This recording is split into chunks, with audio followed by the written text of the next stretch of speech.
Hello everyone, मैं अंशुल गुप्ता आप सभी का स्वागत करता हूं क्रिस क्रॉस क्लासेस में। डिस्कस करने जा रहे हैं भाई क्लास 12th की हिंदी के बारे में। अंतरा बुक का नाम है भाई हमारा। चैप्टर को देखेंगे, चैप्टर हमारा 7 है भरत राम का प्रेम। ठीक है भाई, बेसिकली ये रामचरितमानस से लिए गए कुछ काव्य के खंड है, यानी कि कुछ चीजें उससे ली गई है जिसका इसमें वर्णन है। टेलीग्राम ग्रुप ज्वाइन कर सकते हो भाई रेगुलर अपडेट्स के लिए। डिटेल नोट्स के लिए भाई आपको नीचे डिस्क्रिप्शन में जाना पड़ेगा, लिंक मिल जाएगा। इसी के साथ साथ बाकी सब्जेक्ट्स के भी चाहिए, political, history, sociology, geography, economics, तो detail notes, important question, quizzes और अदर कंटेंट सभी के लिए विजिट करो भाई हमारी ऑफिशियल वेबसाइट CrisCrossClasses.in। तो चलिए देखते हैं आखिर क्या है भाई तुलसीदास जी का जीवन परिचय। किसने लिखा है भाई इसे? तुलसीदास जी ने इसकी रचना की है। तो तुलसीदास जी के जीवन परिचय के बारे में अगर हम बात करें तो देखिए, कवि तुलसीदास जी का जन्म उत्तर प्रदेश के जिला बांदा कि राजापुर नामक गांव में सन 1532 में हुआ था। यानी जो हमारे कवि तुलसीदास जी हैं, जो कवि हैं, उनका जन्म कहां हुआ था भाई? उत्तर प्रदेश में। जिला कौन सा था? बांदा था। और उसके राजापुर नामक गांव में इनका जन्म हुआ था 1532 में। इनका जो बचपन था वो कष्टों से भरा रहा, यानी इनके जीवन में संपूर्ण समय क्या थे भाई? ये कष्टों से जूझते रहे। माता पिता से बचपन में ये बिछड़ गए थे, जिस वजह से इन्हें भिक्षा मांगकर अपना जीवन यापन करना पड़ा, यानी अपना जीवन बिताना पड़ा। ठीक है भाई। और ऐसा माना जाता है कि इनके जो गुरु थे, कौन थे भाई? नरहरि दास जी। इनके गुरु नरहरि दास जी ने उन्हें राम भक्ति का मार्ग दर्शाया था। ठीक है, उसके बाद ही इन्होंने राम जी के बारे में लिखना शुरू किया, उनके बारे में जानना शुरू किया। तो राम भक्ति का मार्ग इन्हें इनके गुरु किसके द्वारा भाई? नरहरि दास जी द्वारा दिखाया गया था। 1574 में उन्होंने अयोध्या में रामचरितमानस की रचना प्रारंभ की थी। जो रामचरितमानस है वो तुलसीदास द्वारा लिखी गई है, और जो रामायण है पूरी वो वाल्मीकि जी जो है उनके द्वारा लिखी गई है। ठीक है भाई। तो इन्होंने रामचरितमानस की रचना प्रारंभ की 1574 में अयोध्या में। इसका कुछ अंश यानी लास्ट का कुछ अंश इन्होंने कहां लिखा? काशी में लिखा। और सन 1923 में काशी में ही इनका क्या हो गया भाई? निधन हो गया। इनकी रचनाओं के बारे में बात करें तो देखिए, रामचरितमानस तुलसी जी की मुख्य रचनाओं में से एक है। इसमें कितने हैं भाई? कुल 7 कांड है, जैसे अयोध्या कांड, किष्किंधा कांड, ऐसे कर करके कितने 7 कांड है। और इसमें राम जी के संपूर्ण जीवन का वर्णन किया गया है। इसके अलावा इनकी कवितावली, गीतावली और विनय पत्रिकाएं क्या है भाई? इनकी प्रमुख रचनाएं हैं। इसी के साथ साथ एक इंपॉर्टेंट इंफॉर्मेशन कि भाई हमारी जो एंड्रॉइड ऐप है वो लॉन्च हो गई है। ठीक है भाई। तो अभी के अभी आप गूगल प्ले स्टोर पर जाकर, यानी कि जो गूगल प्ले स्टोर है जहां से आप बाकी की गेम्स वगैरह डाउनलोड करते हो या एप्स वगैरह डाउनलोड करते हो, वहां पर जाकर अगर आप क्रिस क्रॉस क्लासेस सर्च करेंगे तो हमारी ऑफिशियल ऐप आपको यहां दिख जाएगी। इसमें सभी videos, important question, notes, quizzes, objective question सब कुछ मिल जाएगा। तो चेकआउट करना बिल्कुल ना भूलें भाई, अभी के अभी विजिट करें। देखते हैं भरत राम का प्रेम कविता का सारांश क्या है। तो इन पंक्तियों में उस कथा का वर्णन किया गया है जब भगवान श्री राम को अपने पिताजी कौन थे भाई? श्री राम जी के दशरथ जी, उनकी आज्ञा अनुसार कहां जाना पड़ता है भाई? वनवास जाना पड़ता है। अब भगवान श्री राम के वनवास जाने के बाद जब भरत अयोध्या वापस आए और उन्हें इस बात का पता चला तो वे बहुत ज्यादा दुखी हो गए। उनकी उस समय की मनोदशा और दुख को ही इन पंक्तियों में दर्शाया गया। अब इसे समझो। देखो, राम जी कितने भाई थे? 4 भाई थे। राम, लक्ष्मण, भरत और शत्रुघ्न। ठीक है भाई। इस तरीके से वो कितने भाई थे? 4 भाई थे। भरत और शत्रुघ्न की माता एक ही थी, जिनका नाम क्या था भाई? केकई था। ठीक है। इसके अलावा राम जी की माता जी जो थी वो कौशल्या थी। ठीक है भाई। और लक्ष्मण जी की माता का नाम क्या था? सुमित्रा था। ठीक है भाई। तो इस तरीके से ये क्या थे भाई? ये 3 माताओं के भाई थे, और इन तीनों के यानी इन चारों के पिताजी कौन थे? वो दशरथ थे। तो यहां पर जो भरत थे, क्योंकि वो राम जी से छोटे थे, और उस दौर में क्या होता था कि जो बड़ा बेटा होता था उसी को मिला करता था सारा राजपाट। तो केकई को, यानी जो भरत जी की माता थी, उन्हें ऐसा लगा कि भाई अगर दशरथ जी किसी भी कारणवश उनका निधन हो जाता है तो उनके बाद उनका जो सारा राजपाट है वो किसको मिल जाएगा? राम को। तो इस तरीके से भरत कभी भी राजा नहीं बन पाएंगे। तो उन्होंने दशरथ जी से वचन लिए थे कि भाई आप क्या करोगे? पहला तो राम जी को वनवास भेज दोगे, और दूसरा भरत को राजा बनाओगे, क्योंकि लक्ष्मण को बनना चाहिए था, उनसे छोटे थे, पर दूसरा लिया था कि भरत को राजा बनाओगे। ठीक है। अब इन सब वजहों से क्या हुआ कि भाई राम जी और लक्ष्मण जी और सीता जी तो वनवास चले गए। ठीक है भाई। और भरत उस दौरान अपने ननिहाल में थे। भरत और शत्रुघ्न कहां थे? ननिहाल में थे। तो उन्हें इसका पता नहीं था कि राम जी और लक्ष्मण जी कहां वनवास जा चुके हैं। तो अब जो वो भरत थे, जब भरत अपने ननिहाल से यानी नानी जी के यहां से वापस आए, और जब उन्हें ये पता चला तो वो ये बात सुनकर बहुत ज्यादा दुखी हो गए। और उनके उसी दुख को, उनकी उसी मनोदशा को, मानसिक स्थिति को इस पूरे जो आपकी लाइनें हैं इनके अंदर दर्शाया गया है कि कैसे भरत बहुत ज्यादा दुखी हो गए थे अपने बड़े भाई राम जी के वनवास जाने और उनसे बिछड़ने की वजह से, और कैसे उन्होंने इन सब समस्याओं के लिए अपनी माता जी को दोष दिया, यही हम पढ़ेंगे। तो देखते हैं जरा। शुरुआत हमारी ऐसे होती है कि भाई पुलकी शरीर सभा बैठाड़े, नीरज नयन नह जल बाड़े, कहब मोर मुनिनाथ निबाहा, एहिते अधिक कहो मैं कहा, मैं जानऊ निज नाथ सुबाहु, अपराधीहु पर को न काहू, मोह पर कृपा स्नेहु बिसेकी, खेलत खुनीस न कबहु देखे, शिशुपन ते परिरेहु न संगु, कबहु न कीन मोर मन भंगु, मैं प्रभु कृपा रीत जिय जोही, हारे हूं खेल जिता वही मोही, महु स्नेह संकोच बस, सन्मुख कही न बेन, दर्शन त्रिपित न आजु लगी, प्रेम पियासे नैन। ठीक है भाई, तो इन पंक्तियों में भरत जी की मनोदशा को दर्शाया गया है। तो देखिए, भगवान राम के वन जाने के बाद जब भरत जी को इस बात का पता चलता है तो वह राम जी को वन से वापस बुलाने के लिए अपने कुछ साथियों और उनके जो गुरु थे, क्या नाम था भाई, वशिष्ठ मुनि, उनके साथ कहा जाते हैं वनवास, यानी अब तो राम जी जा चुके हैं वनवास। तो भरत जब वापस आते हैं ननिहाल से और उन्हें ये सब पता चलता है तो वो अपनी माताओं को, सगी यानी जो साथी वगैरह थे, और अपने गुरु वशिष्ठ मुनि के साथ कहां चले जाते हैं, वनवास, राम जी के आवास पर। अब राम जी की कुटिया पर पहुंचकर वहां पर एक सभा बैठाई जाती है जिसमें वशिष्ठ मुनि सभी के आने का कारण बताते हैं, यानी राम जी को सभी के आने का कारण बताते हैं और भरत से कहते हैं, यानी ये कारण बताने के बाद भरत से कहते हैं कि भाई अब आप अपनी बात कहो कि आप क्या कहना चाहते हो। तो इन पंक्तियों में आपको पता चलेगा कि कैसे राम जी और भरत जी के बीच कितना प्रेम था उस दौर में। वो भले ही सौतेले भाई थे, यानी उन्होंने अलग अलग माताओं से जन्म लिया था, पर उस दौर में भी उन दोनों के मन में कितना प्रेम था। तो देखिए, भावनाओं से भरे भरत की आंखों से आंसू आ जाते हैं, यानी वो कुछ कह नहीं पाते, वो इतना ज्यादा इमोशनल हो गए थे कि उनकी आंखों से आंसू आ जाते हैं और वो कहते हैं कि हे मुनिवर, मैं क्या कहूं, मुझे जो भी कहना था वह सब आपने कह दिया है।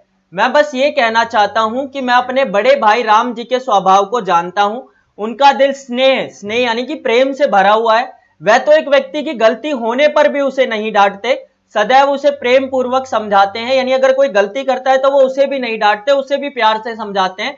उनके मन में इतना स्नेह है कि उनकी तुलना किसी से नहीं की जा सकती, स्नेह यानी प्रेम। ठीक है भाई, तो उनके मन में इतना प्रेम है कि उनकी तुलना किसी से भी नहीं की जा सकती। आगे भरत कहते हैं कि भाई मेरा पूरा बचपन श्री राम जी के साथ ही बीता है और उस पूरे दौर में उन्होंने कभी भी मुझ पर गुस्सा नहीं किया। बचपन में चाहे कैसी भी समस्या आई हो, ना ही मैंने उनका साथ छोड़ा और ना ही कभी उन्होंने मेरा साथ छोड़ा।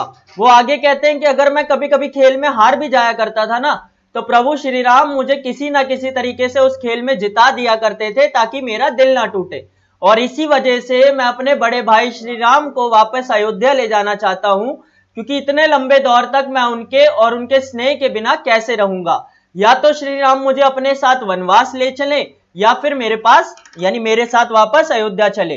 तो इसमें यह दर्शाया गया कैसे भरत जी ये चाहते हैं कि राम जी वापस वनवास को छोड़कर वापस अयोध्या चले और उनके साथ रहें। यहां उनका दुख दिखाया गया है कि कैसे वो राम जी की पहले तारीफ करते हुए ये बताते हैं कि भाई उन्होंने कभी भी किसी ऐसे व्यक्ति को भी नहीं डांटा जिसने गलती की हो, सदैव उन्होंने भरत का साथ दिया है। और साथ ही साथ अगर खेल में कभी वो हार भी जाया करते थे तो राम जी उन्हें जानबूझकर जिता देते थे ताकि उसका दिल छोटा ना हो, भरत को क्या ना लगे, बुरा ना लगे। तो इन सब तरीकों से उन्होंने ये दर्शाया कि राम जी का जो चरित्र था वो किस प्रकार का था और कितना प्रेम वो अपने भाइयों से किया करते थे। और उसी के फलस्वरूप आज भरत उन्हें वापस लेने के लिए आए थे। उन्हें राजा बनने का लालच नहीं था। भरत को यह पता था कि अगर राम जी वापस आ जाएंगे तो कहीं ना कहीं उनका राजपाट उनसे छिन जाएगा, पर उन्हें इस बात का लालच नहीं था।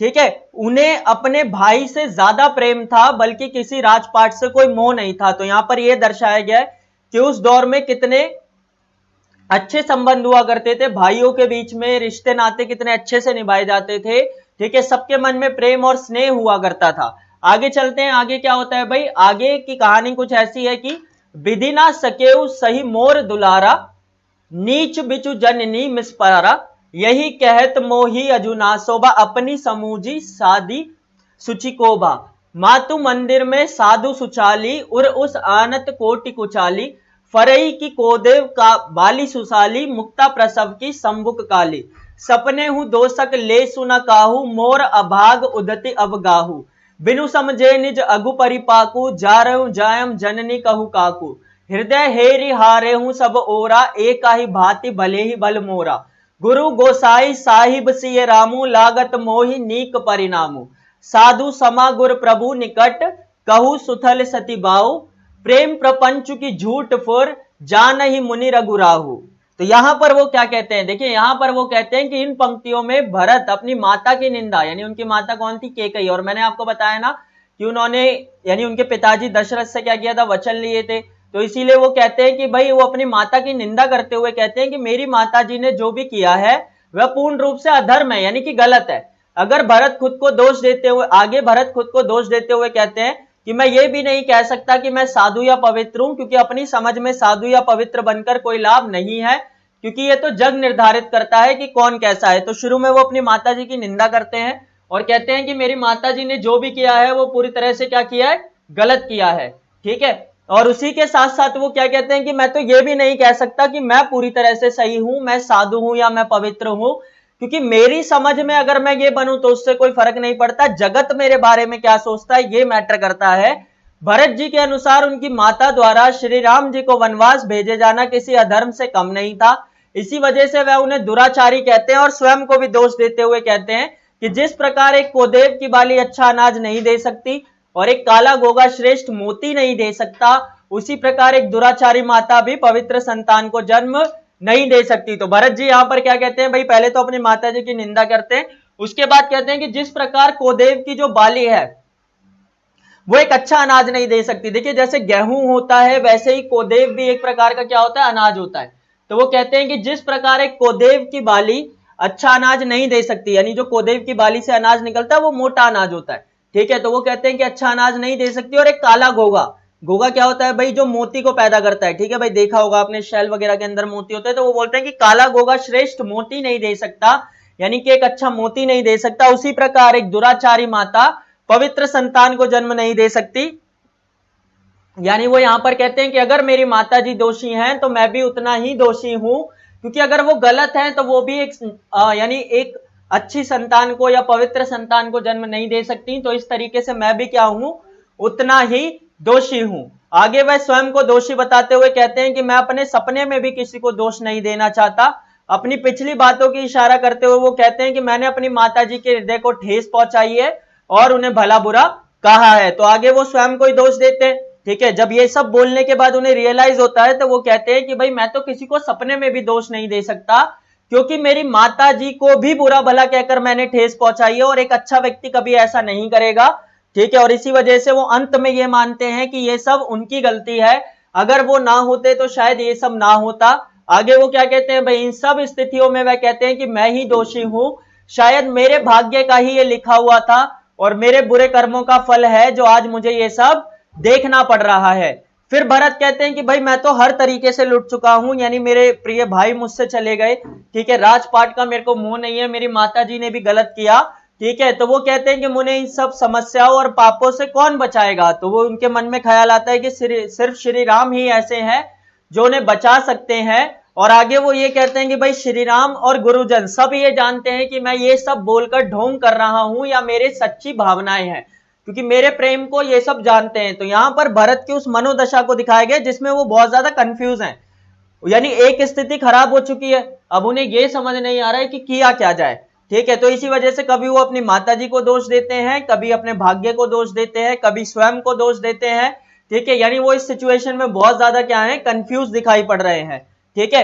आगे अगर हम देखें तो ये आगे कुछ इस तरीके से है कि भूपति मरण पेन पनुखारी, जनजी कुमति जगतु सबु साखी, देखनी जाहि बिबल महतारी, जरई दुसह जरपुर नर नारी, मही सकल अनरथ कर मूला, सो सनि समुझी सहीहु सब सूला, सुनि बन गवनु कीनह रघुनाथा, करि मुनि बेश लखन सियसा था, बिन पानहीन पय दीह पाए, संकरु साखी रहु एहि धाये, बहिरु निहारी निषाद स्नेहु, कुलिस कठिन उर भयउ न बेहु, अब सबु आखिन देखहु आई, जियत जीव जड़ सबई सहाई, जिनहि निरखी मग सांप निबीछी, तजाई विषम विषु तापस तीछी, तेई रघुनंदन लखनु सिए, अहनित लागे जाही, तासु तनय ताजी दुसऊ, देह सवा वही काही, ठीक है, तो इन पंक्तियों में भरत क्या कहते हैं, उपरोक्त पंक्तियों में भरत कहते हैं कि पूरी दुनिया ने ये देखा है कि कैसे मेरे माता जी के गलत कार्यों के कारण